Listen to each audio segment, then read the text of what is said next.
All right, what is going on, everybody? Welcome back to another day of SaberSim's DFS office hours. It is Thursday, March 9th of 2023, and it looks like we have a 6-game NBA slate on tap tonight. I know we have an 11-game hockey slate, so a lot of hockey action coming at you.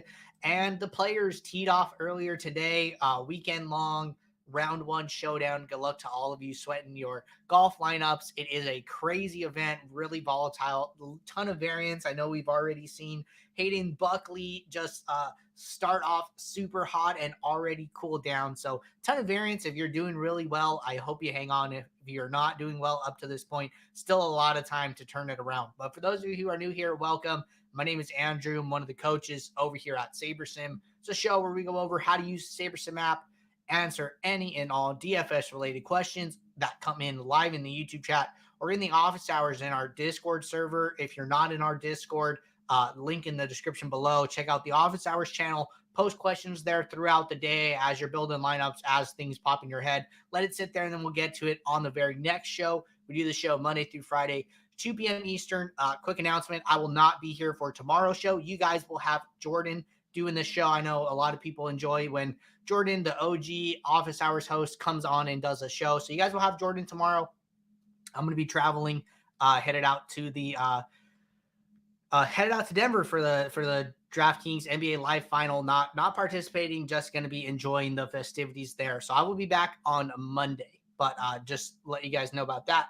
And then to get the show going, we're going to get SaberSim pulled up here. We have a couple questions in the Discord. If anybody has any questions, now is a great time to get them in. But first question here came in from Moose Call.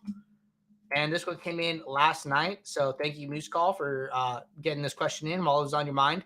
Is there a rule of thumb with respect to a certain number for SaberScore that we should equate with positive EV lineups? For instance, would SaberScore of 90 and above be considered strong for positive EV? I think this is a good question. Frankly, this is like pretty hard question to answer.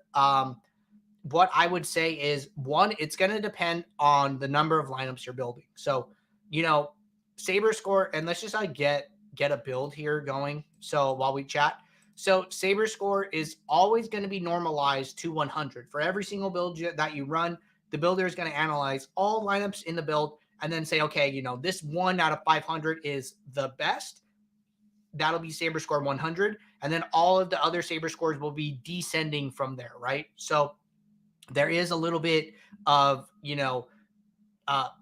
number of lineups, sample size, I guess that you would call it. Like, it is going to be harder to have 5,000 positive EV lineups than it is going to be to have 500 positive EV lineups, right? So I wouldn't equate this so much to a SaberScore like number or cap here. And let's just sort by SaberScore, and let's look at, what are the lowest SaberScores at the bottom of our pool here. And I'm on the beta site right now. So it looks like our lowest SaberScore is like about 80 here down at the bottom in a 500 lineup pool. And then let's run a second build. Let's run 5,000. And then let's see what like our lowest SaberScore comes in at. I've actually never done this example. So this is kind of interesting for me. Sometimes people ask questions that I haven't done a ton of research into myself, and we get to learn the answers together and kind of work through it. But at least you guys get to see, how I'm thinking about it, the questions that I'm asking myself along the way. I think it's important to like question your process and different aspects of it. So I think this is a really good question, Moose Call. Definitely something that we can work through together here. But 5,000 lineups are building and just about finished up. So lineups are finalizing, and then we will start doing our analysis here. But just letting the lineups load. All right, 5,000 lineups are built. We're going to hop over to the pool, and we are just going to scroll all the way down to the bottom here. And it looks like our lowest SaberScore lineup is about 78.5. So like not too far away from what we were seeing with our 500 lineup pool. I think that, what this tells me is that a lot of the lineups in the pool, the EV between them is a lot closer than it might look. And, you know, this lineup is like 5,332. Let's go look at a lineup that's like 4,000 possibly.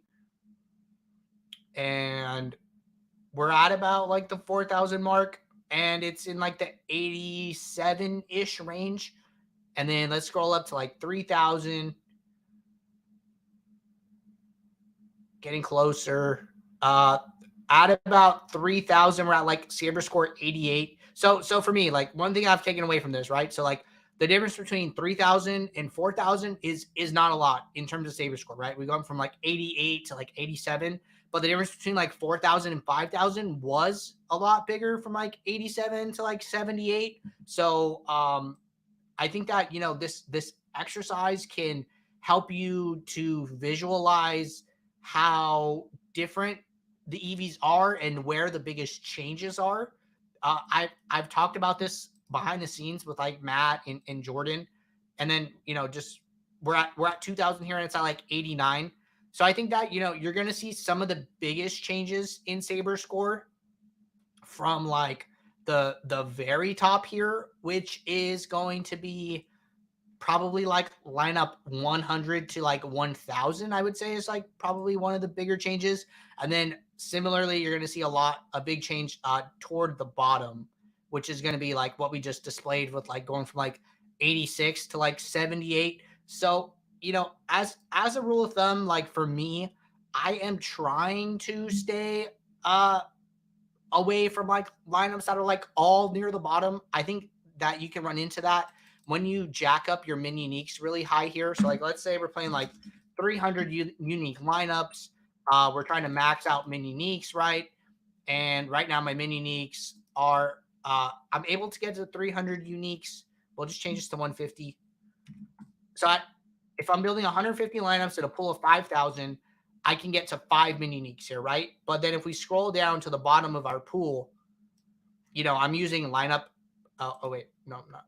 Okay, I'm using lineup 5,219. I'm using lineup 5,217, 5,216 here. Like, to get to 5 min uniques here, I'm really scraping the bottom of the barrel. And to me, this is probably too diverse. Like, I'm sacrificing a lot of EV if I'm really getting a lot of these lineups in like the lowest 90 plus percentile range like of my pool. So this is like how I kind of judge if I'm sacrificing too much EV to get diverse. And from here, I would definitely scale it back. This is probably just like way too many low ranked lineups. I like to find somewhere in the middle where I'm going into my pool. I'm not going too far into my pool, and therefore I'm not sacrificing too much EV. So for me, it's not so much on like a SaberScore number basis. I'm basically equating how far into my pool I'm going with how much EV I'm sacrificing. So that's the way I like to look at it, as opposed to like looking at a SaberScore number. I think you could do that. I think that you would just have to do it on like a build by build basis. And I more say like, okay, you know, depending how far I'm going into my pool is how much EV I'm sacrificing, as opposed to saying like, okay, you know, once I get to line up SaberScore 85, I'm giving up too much. I don't think about it. I don't think about it that way.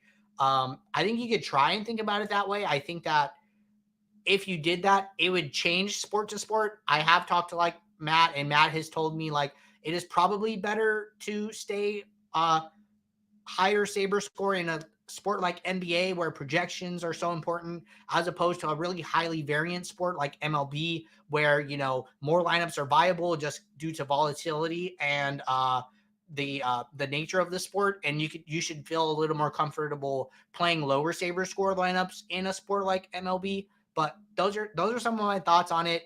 Let me know if you have any follow up, and if I did not answer your question exactly how you want it, I'm happy to circle back on it. But good question there.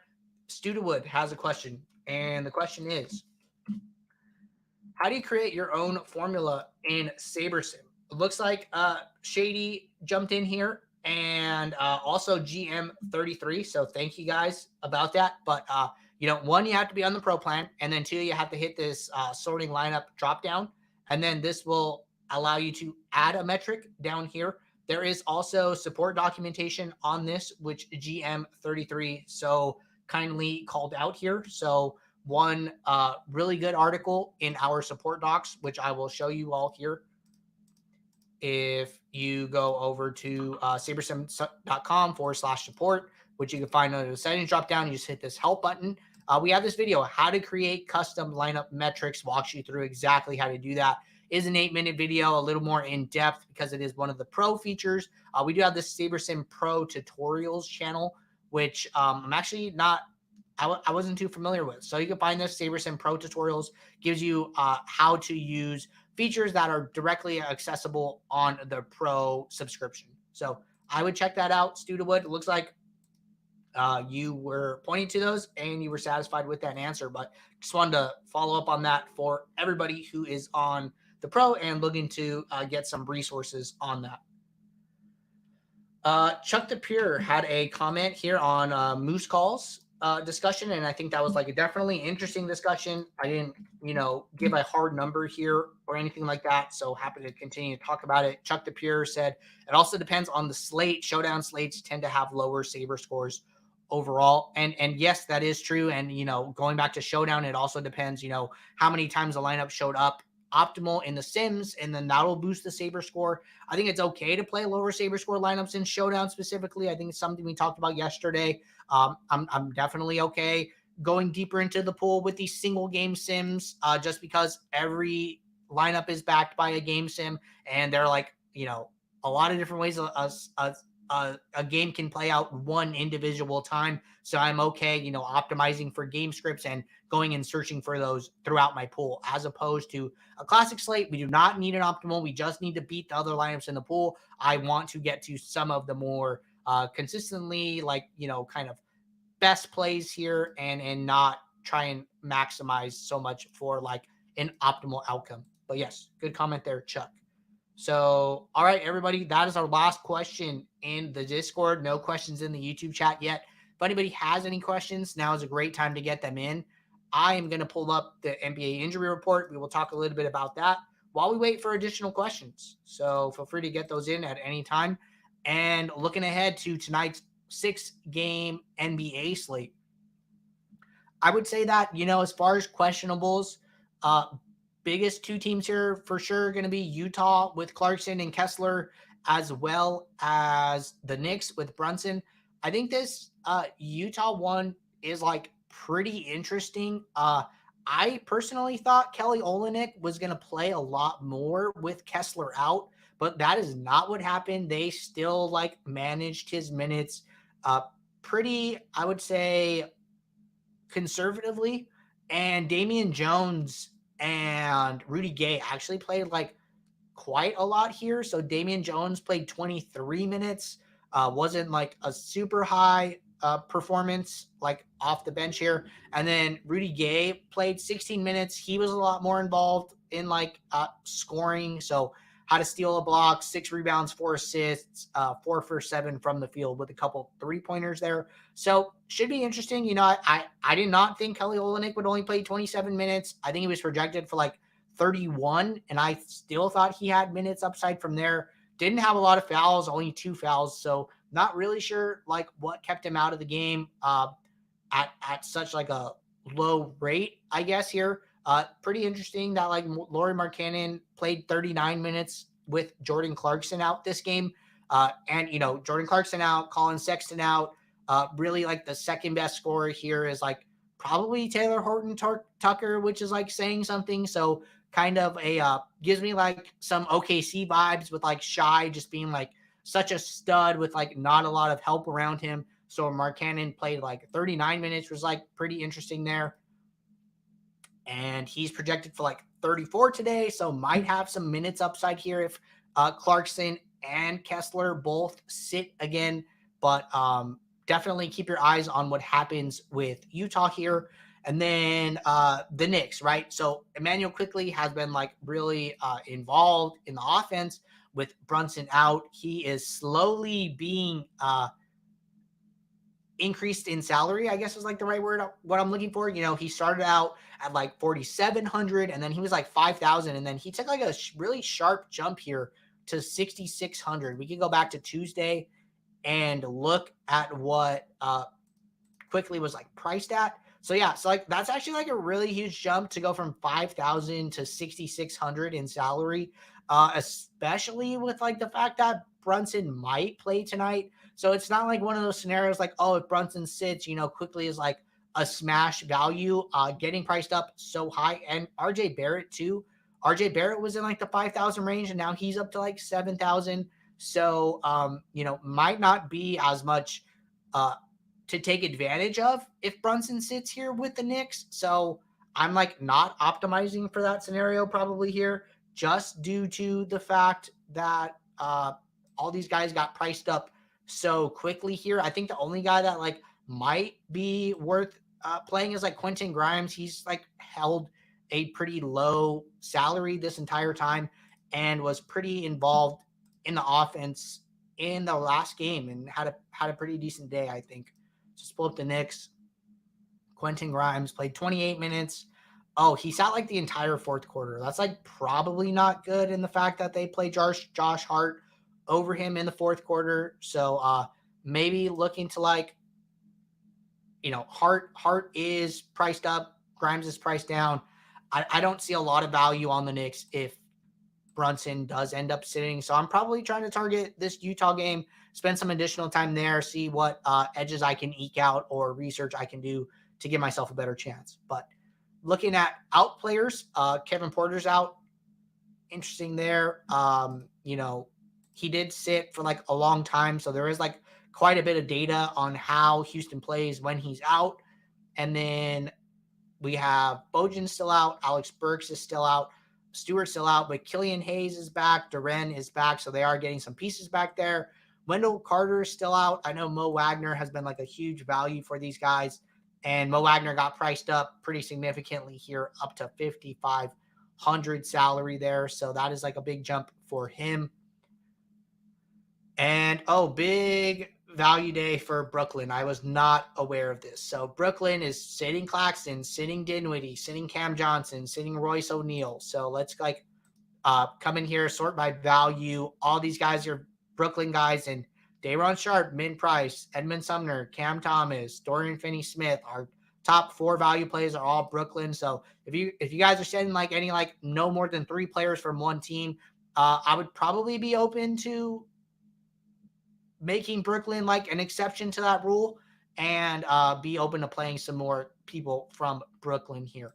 And then Giannis is sitting. It looks like Drew Holiday is back, but always some extra work to go around with Giannis out. So Chris Middleton is our highest value. And I think these guys who are like 1 high value, 2 pretty high point projection in general are like pretty interesting here. So Chris Middleton seems pretty interesting. Even at 26% ownership, I think that's fine. But yeah, huge Brooklyn value slate. Might want to look into Utah a little bit, and then just note that Giannis is still out. But that is it for our injury first look. Just trying to give you guys some ideas about where to spend some extra time, things to watch out for as the day goes on. But hopping back to the YouTube chat and the Discord, no additional questions. So I think that we are just going to call it there. Nice short stream today. Good luck to all you guys sweating, PGA, NBA, NHL. If anybody needs anything, the team is always around in Discord. If you guys are running into issues, throw a message in the support channel. Team will get back to you. If you're building lineups throughout the day, have a question, throw it in the office hours channel, just like our man Moose Call did, and we will get to it on the next show. Gives us a steady queue of questions to answer on the next show. But one last reminder, I will not be here tomorrow. You guys will have Jordan. So look forward to a show with Jordan, get your questions answered, and I will be right back on Monday. So until then, see you all, take care, and good luck. Bye.